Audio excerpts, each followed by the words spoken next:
اللهم اجعل علينا صلاة قوم أبرار.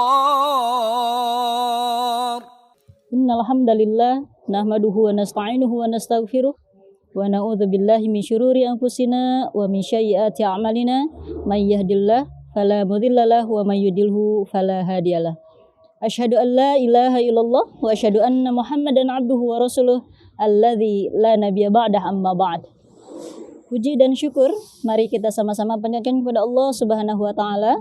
Alhamdulillah biiznillah saat ini kita masih diberi kesempatan oleh Allah untuk terus memperbaiki diri, mengukir amal.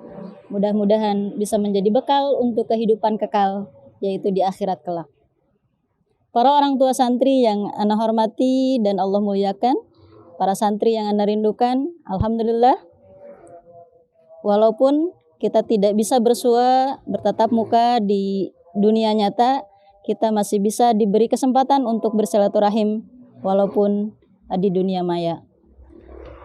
Insyaallah pada kesempatan ini saya akan membahas mengenai pentingnya belajar bahasa Inggris. Mungkin di antara kita sering mendengar, buat apa kita belajar bahasa Inggris? Toh bahasa orang kafir.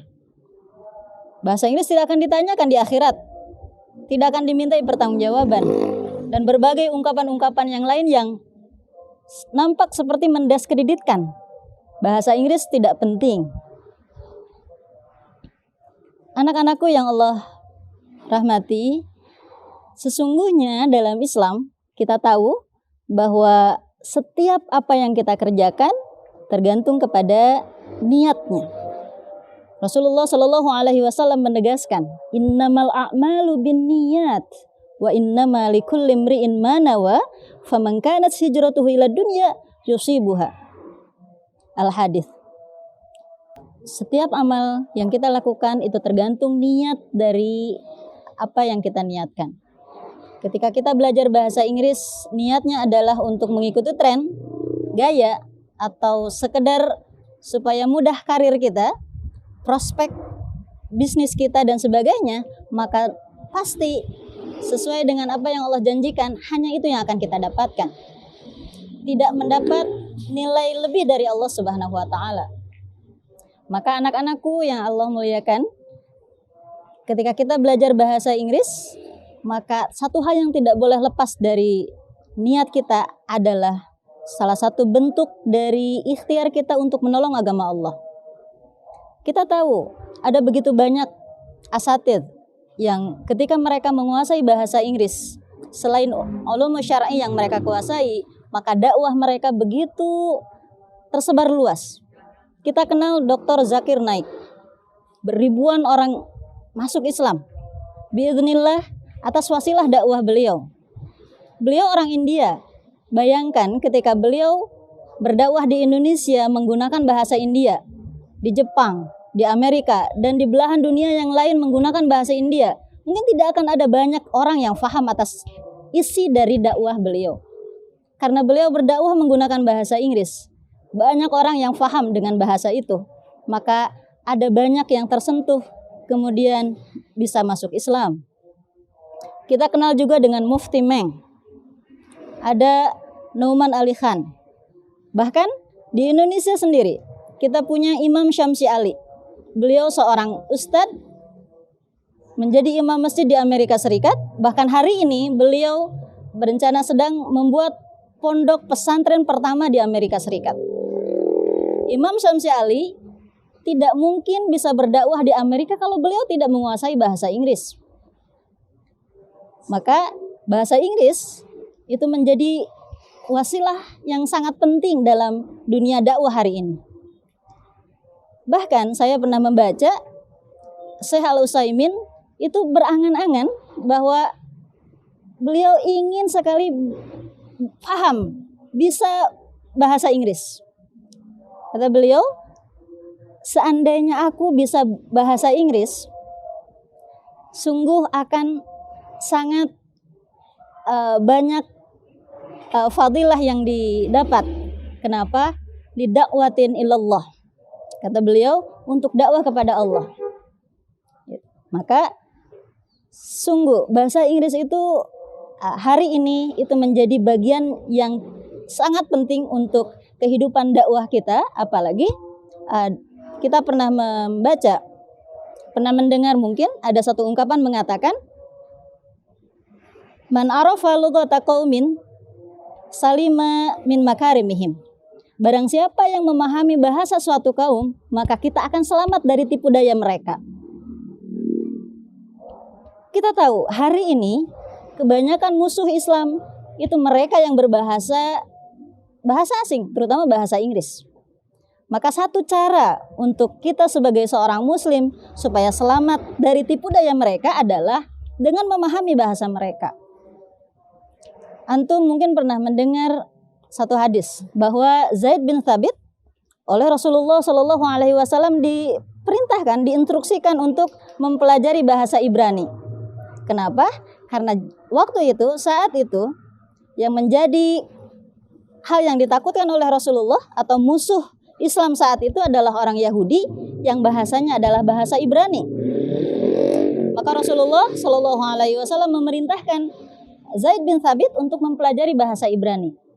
Biiznillah Allah memberikan kemudahan, tidak lebih dari setengah bulan Zaid bin Thabit mampu menguasai bahasa Ibrani. Maka setelah itu Zaid bin Thabit mengatakan bahwa aku menerjemahkan tulisan-tulisan yang disebarkan oleh orang-orang Yahudi saat itu. Kemudian aku juga menerjemahkan tulisan-tulisan Rasulullah untuk disebarkan kepada orang-orang Yahudi saat itu. Maka dari hadis tersebut kita bisa paham betul bahwa ternyata bahasa Inggris itu sangat penting untuk kehidupan keislaman. Selain itu, kita tahu dalam sejarah peradaban Islam sekitar abad 7 sampai 8 Masehi, itu masa-masanya perkembangan ilmu pengetahuan yang begitu masif. Para sarjana-sarjana muslim saat itu gencar menerjemahkan buku-buku atau kitab-kitab yang berbahasa Yunani dan Syria ke dalam bahasa Arab. Sehingga begitu banyak ilmuwan-ilmuwan muslim saat itu muncul. Bahkan kita sampai hari ini kita mengenal ada Ibnu Sina atau yang dikenal dengan Avicenna, ada Ar-Razi, ada Al-Jabar dan sebagainya. Ilmuwan-ilmuwan muslim saat itu gencar menerjemahkan kitab-kitab atau buku-buku dari bahasa asing saat itu Yunani ke dalam bahasa Arab.